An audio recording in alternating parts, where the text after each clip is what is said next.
బాబు గారికి కూడా ఒక రేపొద్దున్న భవిష్యత్తులో ఒక ఇబ్బందికరమైన పరిణామమైన సరిగ్గా ఎవడు చర్చించట్లేదు కానీ ఈవెన్ కాపు నాయకులు కూడా రాష్ట్ర విభజన తర్వాత అతిపెద్ద లాస్ అయింది కాపులు ఇప్పుడే. విభజన తర్వాత ఉమ్మడిగా ఉన్నప్పుడు కానీ రాష్ట్ర విభజన తర్వాత కూడా అతి ఎక్కువ లాస్ అయింది కాపులు ఇప్పుడే. పవన్ కళ్యాణ్ కాపు సామాజిక వర్గం అందరికీ ఆయన దేవుడు అయి ఉండొచ్చు ఇప్పుడు, కానీ వాళ్ళకి ఆయన ఫుడ్ పెట్టింది ఏం లేదు. ఆ సామాజిక వర్గపు ఆశీస్సులతో ఆయన నాయకుడు అయ్యాడు, కానీ కాపు సామాజిక వర్గానికి ఆయన చేసింది ఏంటి? ఏముండదు కదా. కానీ కాపు సామాజిక వర్గంలో ఎదుగుదల అనేది ఎప్పటి నుంచినో ఉంది, అన్ని పార్టీలు చేస్తూ వచ్చినాయి. మంత్రివర్గంలో అతి తక్కువ అవకాశాలు వచ్చింది ఇప్పుడే కాపులకి, తక్కువ అతి తక్కువ. అట్లాగే ఎమ్మెల్యేలుగా ఎన్నికైంది అతి తక్కువ మంది ఉంది ఇప్పుడే కాపులు.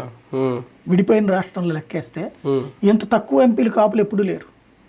ఎమ్మెల్యేలు అంతే, ఎంపీలు అంతే. జనసేన వచ్చినా కూడా ఏముందని అక్కడ బేసిక్గా. కాబట్టి కాపులు మొట్టమొదటిసారి అతి తక్కువ ప్రయోజనం పొందింది ఇప్పుడే, విడిపోయిన తర్వాత. ఈవెన్ ఉమ్మడిగా ఉన్నప్పుడు కూడా అన్ని పార్టీల పరంగా చూసుకున్నా సరే.